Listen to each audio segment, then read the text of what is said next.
corpo, na ausência das doenças infecciosas, tivesse se voltado contra ele mesmo. Poderíamos aceitar nosso novo destino e ficar gratos por, ao menos, estarmos livres da tirania dos patógenos. Ou poderíamos nos perguntar o que mudou. Será que existe algum vínculo entre distúrbios que parecem não ter qualquer relação entre si, como obesidade e alergias, síndrome do intestino irritável e autismo? Será que a passagem das doenças infecciosas para esse novo conjunto de doenças indica que nosso corpo precisa de infecções para permanecer em equilíbrio? Ou será que a correlação entre o declínio das doenças infecciosas e o aumento das doenças crônicas apenas aponta para uma causa mais profunda? Resta-nos uma grande questão: por que essas doenças do século XXI estão ocorrendo? Atualmente, está na moda procurar na genética a origem das doenças. O projeto Genoma Humano revelou uma série de genes que, ao sofrerem mutação, podem resultar em patologias. Algumas mutações garantem doenças. Uma mudança no código do gene HT do cromossomo 4, por exemplo, sempre resultará na doença de Huntington. Outras mutações só aumentam as chances. Erros de grafia nos genes BRCA1 e BRCA2 aumentam o risco de câncer do seio a uma chance de 8 em 10 na vida de uma mulher, por exemplo. Apesar de estarmos na era do genoma, não podemos culpar apenas nosso DNA pelo aumento das doenças modernas. Pode haver uma versão de um gene que torna seu possuidor, digamos, mais passível de ficar obeso. No entanto, não é possível que essa variante de gene se tornasse dramaticamente comum na população como um todo no período de um século. A evolução humana não acontece com essa rapidez. Além disso, variantes de genes só se tornam mais comuns através da seleção natural se forem benéficas ou se seus efeitos negativos forem suprimidos. Asma, diabetes, obesidade e autismo trazem poucas vantagens para suas vítimas. Depois de excluir a genética como a causa desse aumento, nossa próxima pergunta deve ser: será que algo em nosso ambiente mudou? Assim como a altura de uma pessoa resulta não apenas de seus genes, mas do ambiente, nutrição, exercícios físicos, estilo de vida e assim por diante, o mesmo ocorre com o risco de doenças.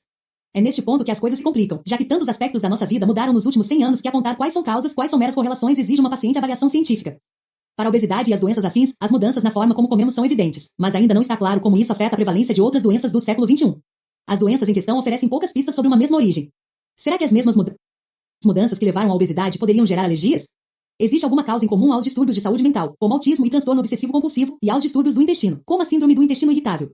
Apesar das disparidades, dois tópicos emergem. O primeiro, claramente associando alergias e doenças autoimunes, é o sistema imunológico. Estamos em busca de um culpado que possa interferir na capacidade do sistema imunológico de avaliar nosso nível de ameaça corporal, tornando comuns as reações exageradas. O segundo tópico, com frequência oculto por trás de sintomas socialmente mais aceitáveis, é a disfunção intestinal. Para algumas doenças modernas, o vínculo está claro. A síndrome do intestino irritável e a doença inflamatória intestinal têm distúrbios intestinais no núcleo de seus sintomas. No entanto, para outras, embora seja menos evidente, a conexão continua existindo. Pacientes autistas têm diarreia crônica, depressão e síndrome do intestino irritável andam juntas, e a obesidade tem sua origem no que passa pelo intestino. Você também pode achar que esses dois tópicos, o intestino e o sistema imunológico, não estão relacionados, mas um exame mais profundo da anatomia do intestino nos oferece mais uma pista.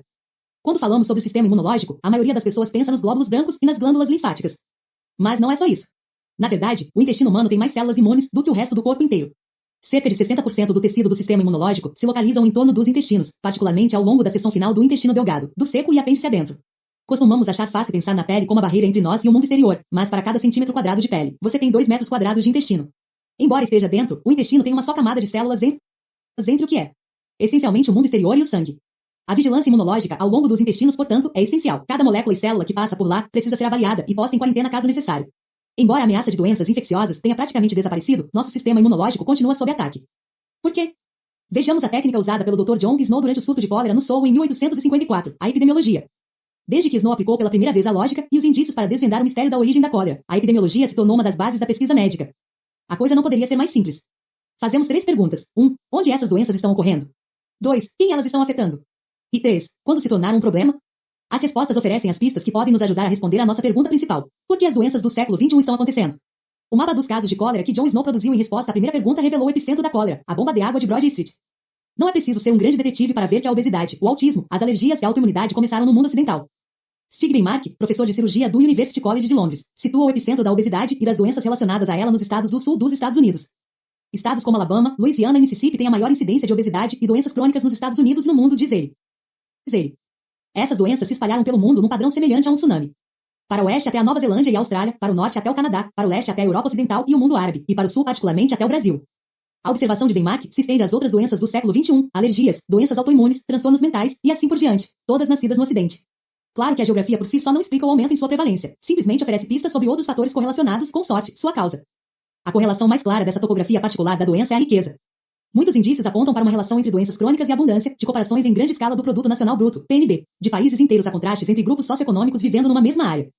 Em 1990, a população da Alemanha forneceu um experimento natural sobre o impacto da prosperidade sobre a prevalência de alergias. Depois de 4 décadas de separação, as Alemanhas Oriental e Ocidental se reunificaram após a queda do Muro de Berlim. Esses 2 estados tinham muito em comum. Compartilhavam a mesma terra e o mesmo clima, e sua população era composta dos mesmos grupos étnicos. Mas enquanto os habitantes da Alemanha Ocidental haviam prosperado, acabando por alcançar e acompanhar os progressos econômicos do mundo ocidental, os alemães orientais haviam permanecido no estado de animação suspensa desde a Segunda Guerra Mundial, e eram bem mais pobres que seus vizinhos. Essa diferença de riqueza estava de algum modo relacionada com uma diferença em seu estado de saúde. Um estudo de médicos do Hospital Infantil da Universidade de Munique constatou que as crianças da Alemanha Ocidental mais rica tinham uma tendência 2 vezes maior a alergias e 3 vezes maior a sofrerem de febre do feno. Esse padrão se repete para muitas doenças alérgicas e autoimunes.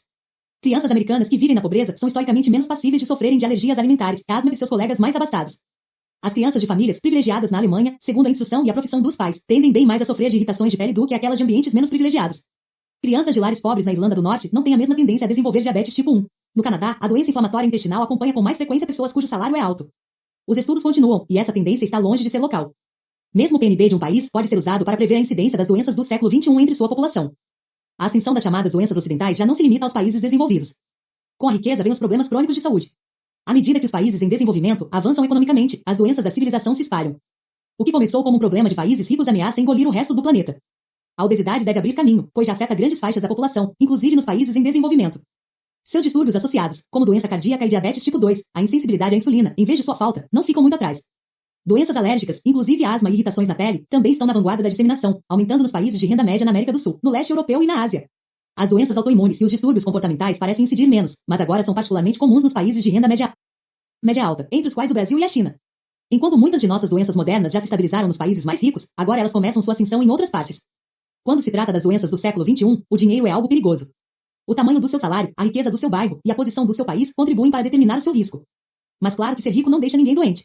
O dinheiro pode não comprar a felicidade, mas compra água limpa, imunização contra doenças infecciosas, alimentos ricos em calorias, educação, um emprego no escritório, uma família pequena, férias em locais distantes e muitos outros luxos. Perguntar onde? Mostra não apenas a localização de nossas pestes modernas, mas também que é o dinheiro que está nos trazendo problemas crônicos de saúde. Por mais intrigante que pareça, essa ligação entre riqueza e um pior estado de saúde desaparece na extremidade mais rica da escala. Os mais abastados nos países mais ricos parecem ser os mais capazes de ficar livres da epidemia de doenças crônicas. O que começa como uma exclusividade dos ricos, pense no tabaco, na comida entregue em domicílio e nas refeições congeladas, acaba sendo comum aos pobres. Enquanto isso, os ricos têm acesso às mais recentes informações sobre saúde, à melhor assistência médica e à liberdade de fazer escolhas que os mantêm bem. Mas se por um lado, os grupos mais ricos nos países em desenvolvimento ganham peso e começam a ter alergias por outro, são os mais pobres nos países desenvolvidos que têm maior tendência ao excesso de peso e a sofrer de alguma doença crônica. Depois temos que fazer a segunda pergunta: quem é afetado? A riqueza e o estilo de vida ocidental prejudicam a saúde de todos igualmente ou certos grupos são mais afetados do que outros? Trata-se de uma pergunta pertinente. Em 1918, quase 100 milhões de pessoas morreram na pandemia de gripe que varreu o mundo após a Primeira Guerra Mundial. Com os conhecimentos médicos atuais, poderíamos ter reduzido consideravelmente o número de mortes se soubéssemos quais eram os principais afetados. Enquanto a gripe comum costuma matar os membros mais vulneráveis da sociedade, as crianças, os velhos, os já doentes, a gripe de 1918 matou sobretudo jovens adultos saudáveis.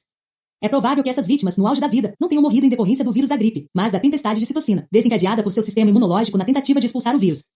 As citocinas, substâncias químicas mensageiras que aumentam a reação imunológica, podem inadvertidamente levar a uma reação mais perigosa do que a própria infecção. Quanto mais jovens e saudáveis os pacientes, maior a tempestade criada por seu sistema imunológico e maiores eram as chances de morrerem da gripe. Perguntar quem?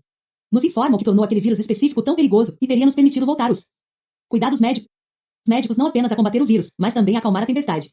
Precisamos de 3 respostas. Qual a idade de quem é afetado pelas doenças do século XXI? Existem diferenças na prevalência dessas doenças em pessoas de diferentes etnias? E os 2 gêneros são igualmente afetados? Comecemos pela idade. É fácil supor que doenças associadas aos países desenvolvidos, mais ricos, com melhor assistência médica, sejam consequências